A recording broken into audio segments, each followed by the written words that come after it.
This is your chance to speak with Governor Edwards and personally ask your question. The phone number is 877-217-5757. Get a line now. We're underway. This is Ask the Governor on the Louisiana Radio Network. Good afternoon. I'm Jim Inkster, and this is the fifth month that Governor John Bel Edwards has done his monthly program, Ask the Governor. Your number again is 877-217-5757. The governor has much to talk about. The last 10 days have been 10 days like few others in our state's history, and with the governor today is a representative of FEMA, a gentleman who lives in the Dallas area but has spent the last 8 years in Louisiana much of his time. Jerry Stolar is here, and he's here to answer any questions regarding FEMA, and of course there are many regarding federal aid that is available for those who are impacted, and we literally have thousands of people, I'm sure, who are listening today who have concerns that perhaps can be allayed by what is said on today's program. Governor John Bel Edwards, it's been quite a ride over your last 7 months. You've had a start, I guess, like no other governor in our state's history. Well, it's been challenging, Jim, but I'll tell you that the people of Louisiana are terrific. They're resilient, they're strong, just good, hardworking, industrious people. And we're certainly going to get through this. And I see evidence that we're already pulling together, and we're more united than we were before. And I'm just so heartened by the fact that Louisianans know how to be neighbors to one another. Yesterday, the president visited. You were there. Also to greet him were several members of our congressional delegation, including the two Republican U.S. Senators, Vitter and Cassidy. Do you think much was accomplished by having the president's ear? Oh, I don't think there is any doubt about that. And to have so many members of the congressional delegation present, and to be able to spend time with him and show him firsthand what happened here in Louisiana. I think it was important. I appreciate him making the visit.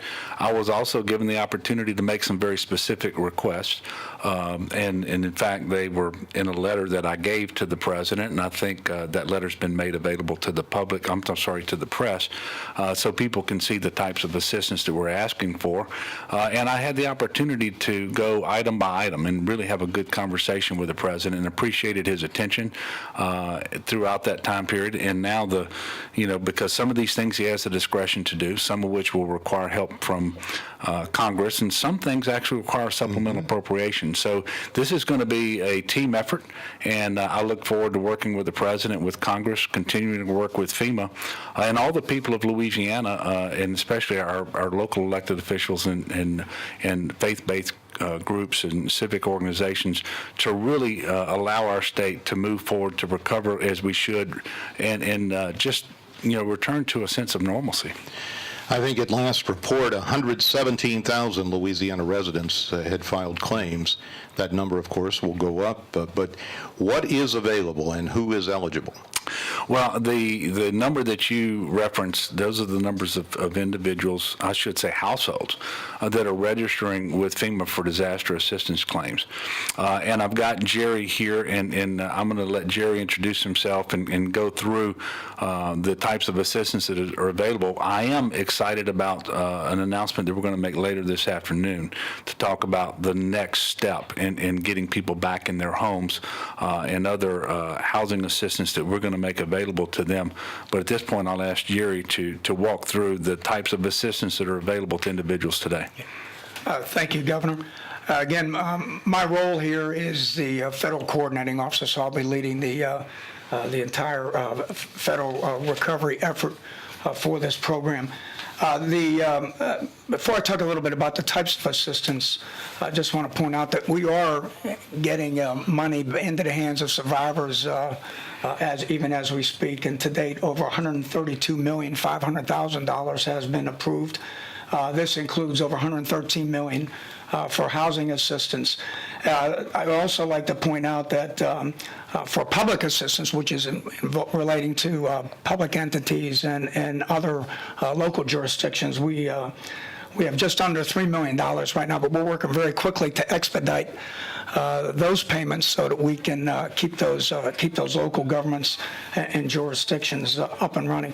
Basically, what the residents can expect in the way of assistance is, when they register, is very seldom is our individual assistance and households program. Right now, we have transitional sheltering assistance that has been activated for some certain category of survivors, and that's where we make available hotel rooms for those who have been permanently displaced from their damaged dwelling.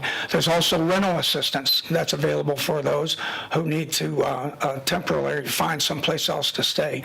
And there's also, we're also looking at all types of other more permanent housing solutions, and I believe the governor may be talking a little bit more about that later on. But basically, the most important thing right now for anyone who has been affected by this event is they need to register.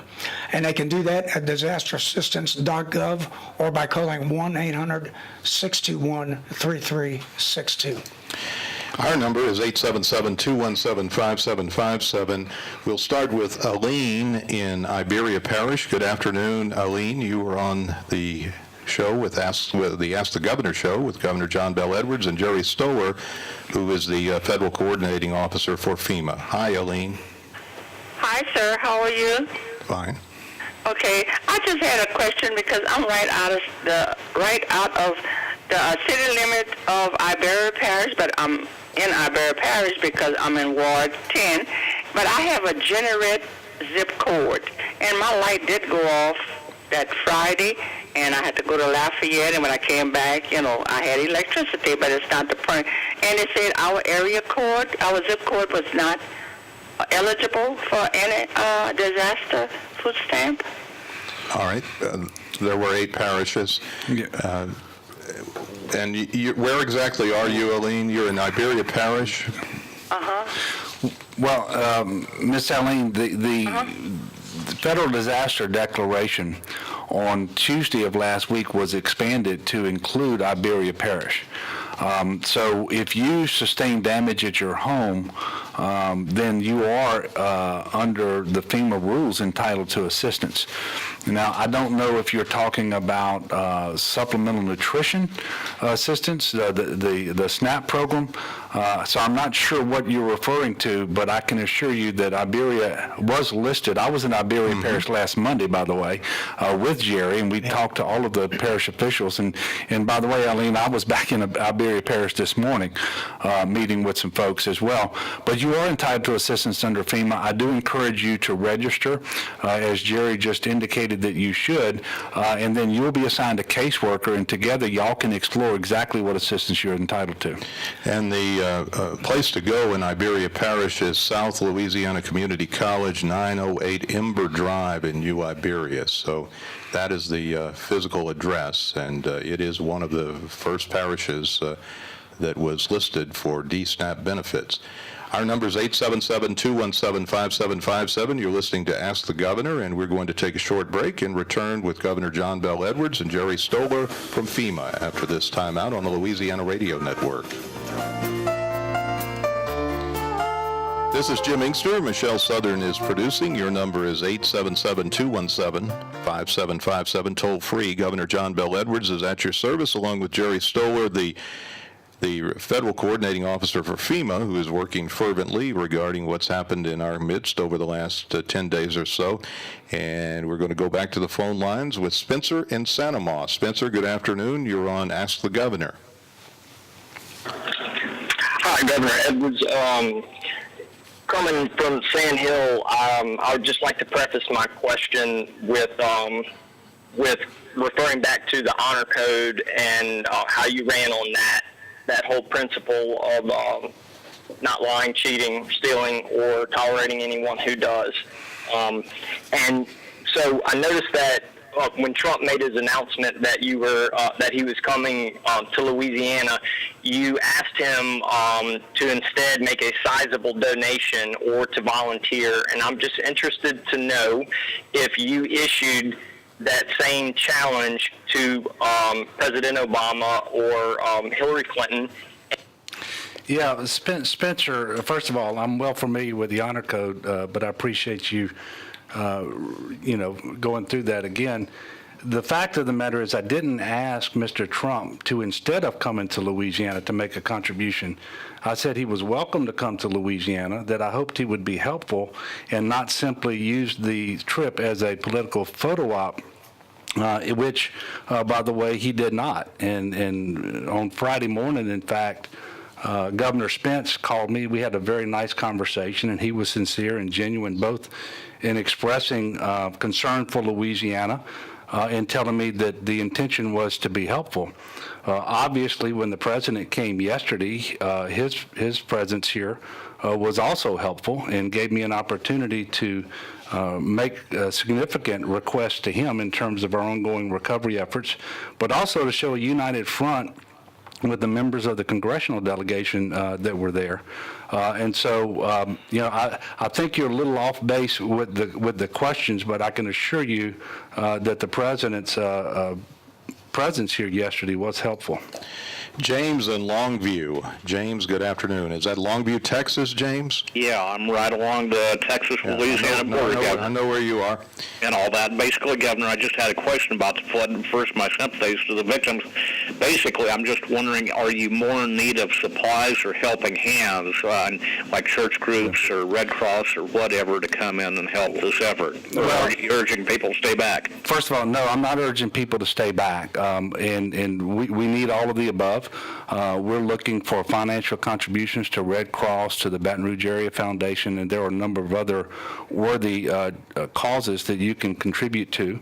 But we do need supplies. We need volunteer labor. We have an awful lot of individuals who are trying to get back in their homes.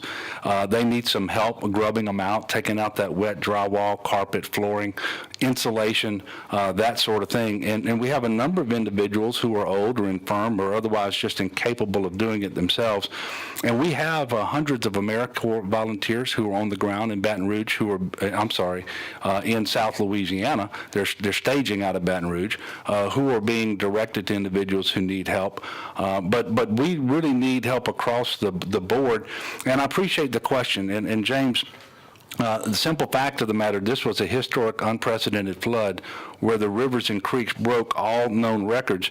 But because it wasn't a named storm, it wasn't a hurricane or a tropical storm that was tracked for several days before it made landfall. And I think because of the presidential election dominating the news cycle as well as the Olympics, many people around the country are not tuned in to just how severe of a weather event this was and how much damage was caused by these floods and how many people's lives have been upended. So I thank you for the question. I encourage you and others to volunteer and to make charitable contributions as well. Deanne in Jefferson Parish. Good afternoon, Deanne. You're on Ask the Governor with Governor John Bel Edwards and Jerry Stoller of FEMA. Hi, Deanne. Hi, thank you for taking the call. And Governor Edwards, I'm neither Democrat nor Republican, but I do vote, and I just didn't see the difference it made while President Obama could not interrupt his vacation as far as taking first responders off, as far as him coming yesterday or whatever day it was, Tuesday, and yet he couldn't come last week, and we still needed the same amount of protection for him. So can you... Yeah, Dean, I'm happy to explain.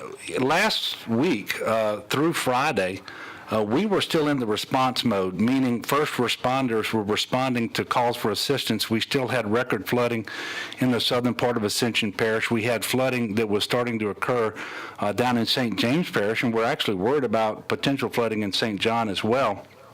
But more importantly, we were engaged at that time in urban search and rescue, which is a comprehensive search. It's a secondary search where we actually go house to house in all of the flooded neighborhoods and in the rural communities to make sure that houses that took on water, that there weren't individuals trapped who for whatever reason could not or failed to call for assistance.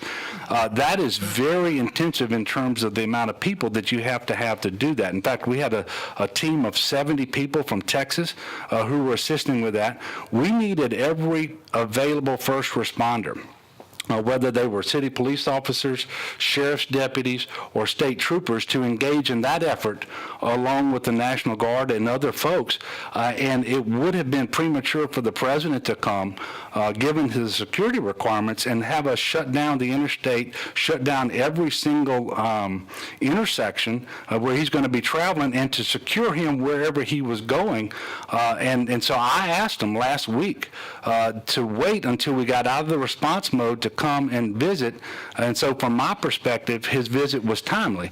Now, Deanne, had we not been receiving excellent assistance from FEMA, had that relationship broken down and I needed more help than we were getting, I suspect that I would have encouraged the president to come sooner than he did, but that's not the case. And so I think the president came at the right time, and further, he came at the time I asked him to, and so I think that is the difference. Quinn in New Orleans. Good afternoon, Quinn. You're on Ask the Governor with Governor John Bel Edwards. Thank you for taking my call. Governor, a lot of what I've been seeing about the floods is through social media. A lot of friends and family outside of New Orleans dealing with the specific issues. And one thing that came up was the Red Cross and the Red Cross's refusal to take donations that would be tossed, new clothing, fresh food, and concerns that the use of resources wasn't being used as effectively as it could. Would you mind speaking on that? Well, I will, Quinn. First of all, there have been some instances where I, too, have been concerned with the Red Cross. By and large, the Red Cross continues to function well. We actually have a contractual arrangement where they step in and render certain assistance in times of disaster, including running shelters. But we've had a few individuals at the shelters representing the Red Cross who I think have not made the best decisions in every instance when it came to making food available to the people there, accepting donations and that sort of thing, and we are working through it, and it's something that we are going to sit down and with the folks at Red Cross when this event is over as well, to make sure that it doesn't happen again. Joe in Livingston Parish. Good afternoon, Joe. You're on Ask the Governor with Governor John Bel Edwards. Thank you, Mr. Edwards. I just have a question. I live in Livingston Parish, and I am not in a flood zone where I currently reside. A couple of days ago, an associate from FEMA was going door to door just to assess damage.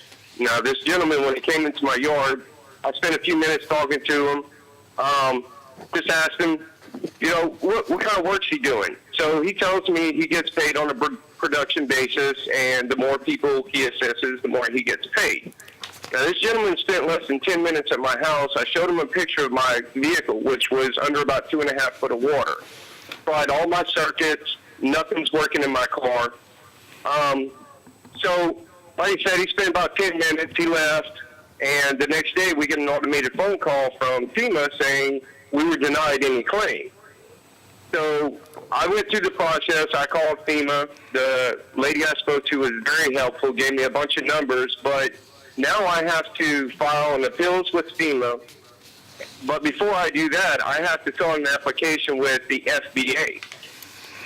Yeah, Joe, I don't know the particulars of your claim, but I'm going to ask Jerry to respond to this because it sounds like the question involves the inner workings of FEMA, and I'm just going to see what Jerry might know about your situation. Yeah, thank you, Governor. Yeah, the whole the requirement to fill out that SBA loan application is something that we require all survivors to do. There's no obligation to take this loan, but it is a necessary step in order to get you further into our individuals and households program so that we can evaluate your needs. One thing I would like to say about inspectors, since you brought that up, is we don't charge any fee at all for the services that we provide to inspect a home. And the whole role of that inspector, the mission of that inspector, is just go out there and assess the damage. He's going to take some required pictures of damage inside the home, take a couple pictures of the outside of the structure, and then any eligibility determination is made back at our national processing center. So I'd certainly like to learn a little bit more about your case, and I would encourage you to visit our disaster recovery center, that facility that I know we have in Livingston Parish. 877-217-5757. We still have another half hour to go with Governor John Bel Edwards and Jerry Stoller of FEMA. And it is a time like few others in our state's history. Governor Edwards, you've been through hurricanes, and this time you're the state's chief executive. You've seen much of the ravaged areas. How bad is it? Well, it's bad. Let me tell you, it's historic. It's unprecedented, record flood levels. I think the individual just said that he didn't live in a flood zone. That's true for a huge percentage of the people whose homes were damaged by these floodwaters. There were 9 weather stations that reported more than 21 inches of rain in a 48-hour period, Jim.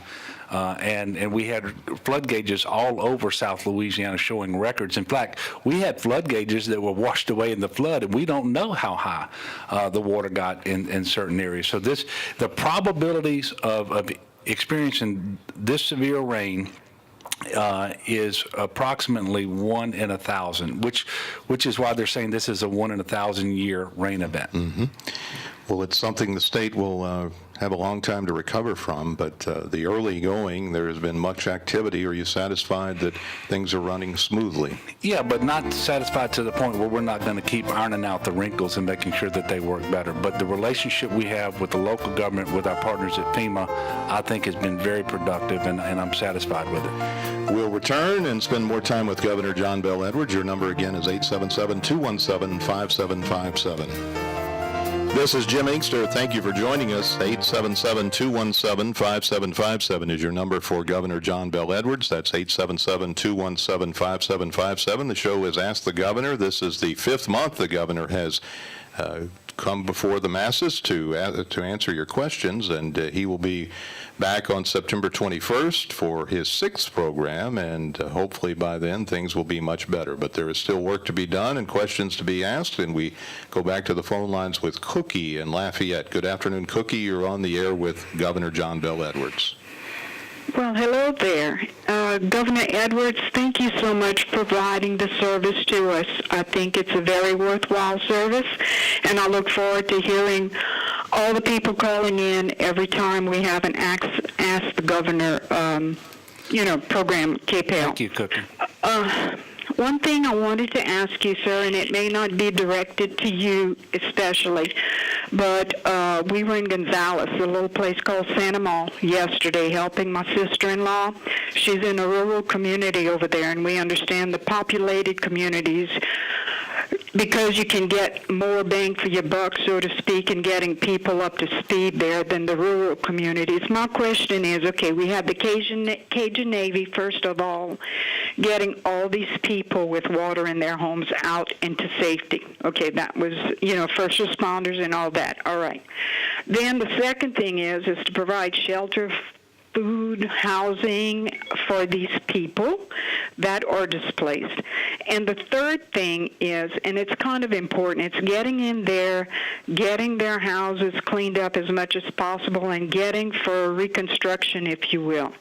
And I know that some people have insurance, some people don't have flood insurance, but even with all the insurance that you may or may not have, financially to get a house back up to speed to where it was or close to where it was before, it's probably going to fall short. So my question is there going to be some kind of central fund that people who want to make financial donations to people, victims of South Louisiana, that have been impacted by this to get their houses back up to speed? Is there something that's being talked in the works to get that done? Cookie, thank you for the call. And, you're exactly right. Even individuals with flood insurance are going to have a hard time getting their homes back to exactly where they were before the storm. And of course, the hill is much steeper for those people who did not have flood insurance, because all of the FEMA assistance by statute is designed not to make people whole. It's not an insurance program. It's to get people back on their feet. And so we're going to make all of that assistance that's available under all of the federal statutes that govern FEMA available to individuals, and they're still going to have a hard time. But I do want people to explore every available bit of assistance there is, because we're going to have programs where even if you didn't have flood insurance on a home, you can qualify for up to $33,000 of assistance to get your home repaired. And so even if you didn't have flood insurance and lived in a flood zone, provided it's the first time you've ever made such a claim, you can get that assistance. Now, we have a lot of charitable groups that are standing up. I can tell you the Baton Rouge Area Foundation is working to solicit contributions. I am not prepared today to say that some part of those contributions will be spent directly on individuals and trying to help them repair the damage to their homes, but we will look into this and see if we have any of these charitable groups that are setting up funds for that particular purpose. I will tell you that the need is going to be tremendous, and so your question is excellent. Pauline in Ascension Parish. Good afternoon, Pauline. You're on the air with Governor John Bel Edwards. Yes, Governor Edwards. I now live in Ascension Parish, but I grew up in New Orleans and have lived in Baton Rouge. And I don't have a question. I just want to commend you for doing the job that you have been doing in such a short period of time. And I want to tell you that I appreciate you being so concerned with the citizens of this state. I don't think we've had a governor in the recent past who has shown so much consideration and care for our citizens. And I do appreciate what you're doing. Thank you so much, and God bless. Well, Pauline, thank you, and God bless you as well.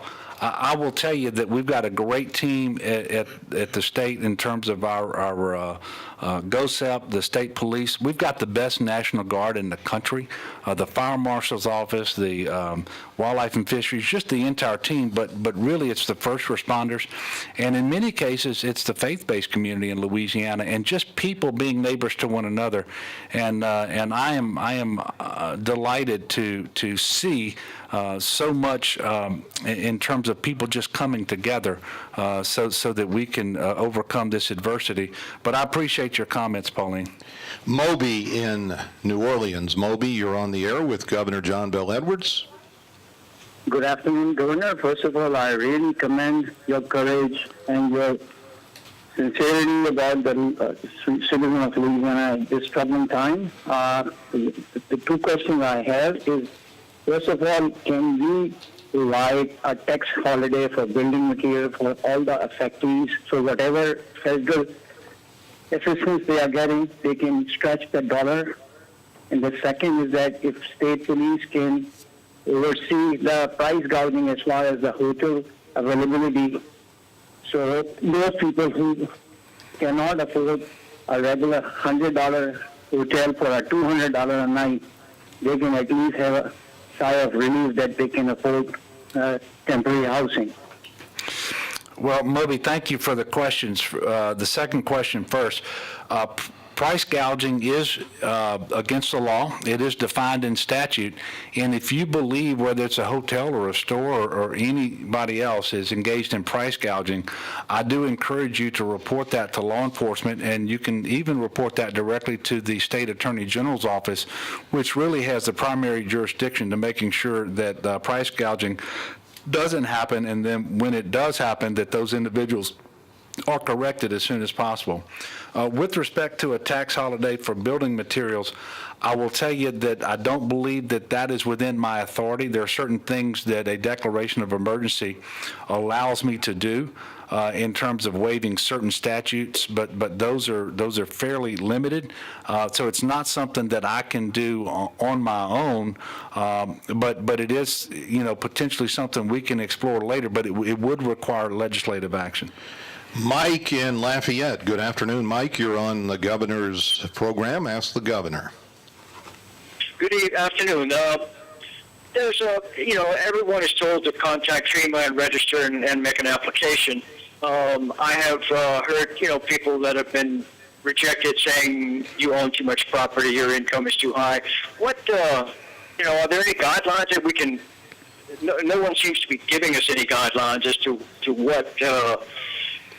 what we might, be able to look at. For instance, if you're a landlord and have rental property that was damaged, can you put in an application? Is that going to be considered or rejected? You know, you got. All right, thank you, Mike. Yeah, no, hey, Mike, what you really need to do, you need to take a look at that denial letter, and even though the denial letter may say no, you need to read it completely through to see exactly what the reason is. And then I would encourage you to visit one of our disaster recovery centers where you can sit down with one of our specialists. They'll take a complete look at your application, see exactly what the issue is, and perhaps one of the elements of our housing program is something that you're not eligible for, but we may be able to refer you to something like the Small Business Administration or perhaps another organization that you could take advantage of. Steve in New Iberia. Good afternoon, Steve. You're on the air with Governor Edwards and Jerry Stoller of FEMA. Hi, Steve. Hi, thank you very much for taking my call. I had vehicles go underwater in the flood, just sitting in the yard. The water came up over them. State Farm came out, totaled the vehicles. They're telling me that typically if you wreck a vehicle and the insurance company totals it, typically you can pay a salvage fee, get that car back, and repair it under a salvage title. They're telling me that we can't do that because of the state of emergency. Can you explain to me why? Steve, I cannot explain why, but what I can do is, if you will stay on the line, I'm going to have someone get additional information from you, and we're going to get you hooked up with someone with the Department of Insurance. I'm unaware that the rules change with respect to that, with respect to whether you are in the declared emergency or not. But we'll try to get you some more information, get you hooked up with the right person. Thank you, Steve. David in Central. David, good afternoon. You're on the air with Governor Edwards. Hey, Governor, how you doing? I'm doing fine, David. Thank you. Governor, I was not affected in the storm. We're up in the Alexandria area, but we have been trying to help, and in the way we've been trying to help is we've got several farmers, a lot of farmers that have hay that they're willing to give for the animals. There's a lot of displaced animals down there from what we've learned, and we've made several trips to Lamar Dixon and Gonzales, and also to Clinton, Louisiana, to the Clinton Arena. But what we're finding is a lot of the people that need the hay, they don't have a way. These are the staging areas, but they don't have a way of getting there to get the hay to bring. David, first of all, thank you for all of your help. I have been to the shelter at Lamar Dixon, and I've seen the livestock, and it's making a world of difference. And I know that my friend Tim Travis up in East Feliciana is running that operation outside of Clinton. I'm going to get you hooked up with Mike Strain at the Department of Agriculture, because he is in charge of the effort to make sure the livestock is taken care of, and I will find out what transportation he has available for farmers who can't come get the hay, but if we know that there's a need. And so if you will just hang on, David, I know that Mike has been briefing me every single day since it's happened about the efforts that he's got underway for livestock and for farmers, and so we're going to get you hooked up with him. But thank you very much. And we'll return and have another segment with Governor John Bel Edwards after this quick pause on the Louisiana Radio Network. This is Jim Inkster. Thank you for being with us. And Governor John Bel Edwards is here for the remainder of the hour to take your questions, 877-217-5757. We will try to get to as many of you as possible in our remaining time. Glenn in Lafayette. Good afternoon, Glenn. You are on the air. Yes, sir. Probably for Jerry. I have a couple different questions. Number one was the income. If we have an actual number, and I know he addressed it in some fashion, but if he has a number, I'd like to know it. And the second thing is, we were changed from not being in a flood zone to being in a flood zone. And what ended up happening, because I did not respond fast enough to the increased premium, because I didn't know what it was, that they reduced my coverage. And the coverage went down to $22,000, which obviously does not take care of the need at this point. Is that going to be a factor in getting assistance? Jerry? Yeah, again, in your particular situation, I would really encourage you to get to one of our disaster recovery centers with all the specific details related to your property, and we can work through that process with you. But I think the most important thing is if you have flood insurance, hopefully you've contacted your adjuster at this time, got that claim in process, but you're also eligible for other forms of assistance from FEMA. That's a separate process, so hopefully you've registered with us. And that Disaster Recovery Center, or the Business Recovery Center, is at the Cajun Dome, 537 Cajun Dome Boulevard in Lafayette. And certainly wish you the best of luck with that. And again, the website or the web address for FEMA aid is disasterassistance.gov. The phone number is 800-621-3362. And Governor Edwards, for those looking for information that the state is imparting, is there a place to go that has most of the information that is needed? Jim, there is. We are putting all of the information that we're putting out in one place. It's a website. It's gov.la.gov/LA flood. So that's gov.la.gov/LA flood, and you can get information there about the different types of assistance that should be available, what you need to do in order to access that assistance, and so we encourage people to go there if they need access to critical information. Linda in Lauraville, good afternoon. Linda, you're on the air. Hello, sir. Thank y'all for taking my call. I thank God that I wasn't, affected by the flood too much. But what I'm thinking about is the drainage. Is there anything that can be done about the drainage in the whole state of Louisiana? I mean, I know when I moved to where I live now, there was better drainage, and it went to one house one time, and I said, "What are you doing in this house?" And he said, "Oh, I bought it." He said it flooded, but this is not really a flood zone. The drainage is all clogged up, and we got it cleaned out, so I bought the house so I could rent it out. And I know different places where the drainage is. I heard the parish councilman say one time, water can't flow uphill. There's nowhere for the water to go and all. All right. Well, Linda, thank you for your question. Obviously, in Louisiana, we primarily rely upon our creeks and our rivers to drain us, but that's obviously insufficient. There are flood control drainage projects that we've always done, local government, parish government, state government. Obviously, we need to do more of that. One of the things that I'm focused on is using hazard mitigation dollars that we can receive as a result of this particular flood event.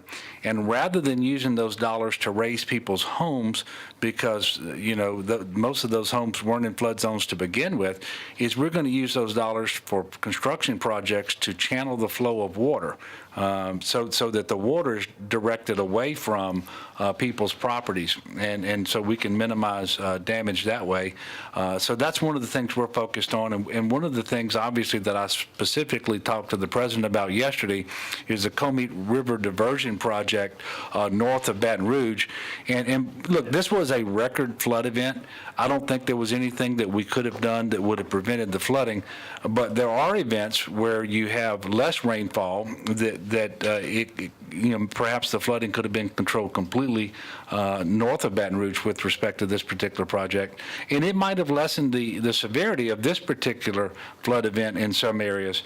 But those are the types of projects that I think we need to be pursuing a little faster than we have in the past, because this project is actually 2 decades old, and I asked the president to put forth $125 million necessary to construct it, and if they will do that, we can get it built in 2 years. How much sleep are you getting?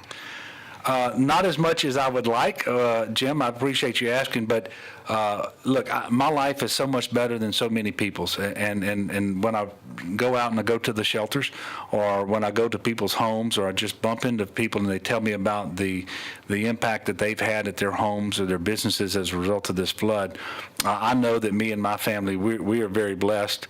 And so I'm certainly not complaining, but I do look forward to the day when I get to sleep in again. The mansion took some water as well, didn't it? It did. The mansion was finished, I think it was December of '63. It was in that time period.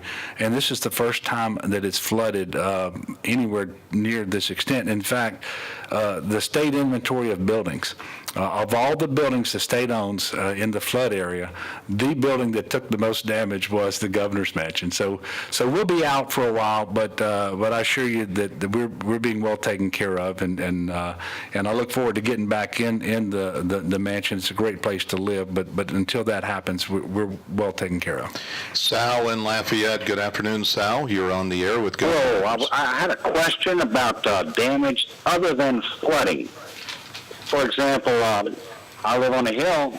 My neighbor across the street was struck by lightning in this storm. Would he be eligible? If the damage was occurred during this incident, and this incident is still an open period, I would certainly encourage that survivor to register for assistance. Okay, because he was like, I wasn't flooded. I said, well, yeah, I know, but you were, his house caught on fire.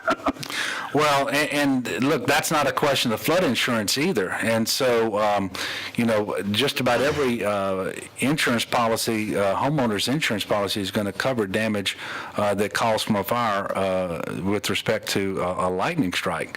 So I would encourage him to call his insurance company, as well as go to the nearest disaster recovery center and see what assistance could be available to him as a result of this flood event as well. Should everybody in the state have flood insurance? I'm not prepared to say that, but what I am prepared to say is that for those people who have flood insurance, even if they don't live in a flood zone, they are going to be able to recover from this incident much faster, much easier than those without, because all of the assistance is made available through FEMA and related programs. It's not designed to make you whole. Insurance is designed to make you whole, and so I would strongly encourage people to get it. And if you don't live in a flood zone, the flood insurance is actually cheaper. And so I do encourage people to talk to their insurance agent and see whether it's right for them, because the bigger percentage of people with flood insurance, the easier it is for the entire community, all these neighborhoods, the state, to stand back up after a disaster like this. Now, in 5 days, we'll be observing the 11th anniversary of Katrina. We remember that so vividly. It's as though it were yesterday. This is one that I think we will be remembering as well. We're going to remember it for a long time. I've been asked which is worse, Katrina or this, and if your home is flooded, I don't think there's any difference. But Katrina was obviously a wind and a flood event. We didn't have the wind here, and so we're thankful for that. But it's a very significant storm. I would tell you, Jim, I'm obviously concerned that we have a tropical disturbance, that some of the tracking forecasts have it coming in our direction and potentially picking up strength. In the middle of all of what we were going through last week, in my direction, we stopped and we spent 3 hours on a tabletop exercise of how would we respond to a hurricane if it hit us while we're in the middle of responding to and recovering from this flood.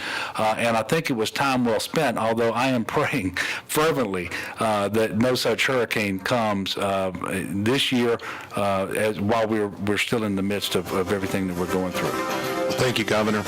Governor Edwards will be back on September 21st. Mark your calendars. Hopefully we'll have better news to report. Thanks for listening to Ask the Governor with Governor John Bell Edwards.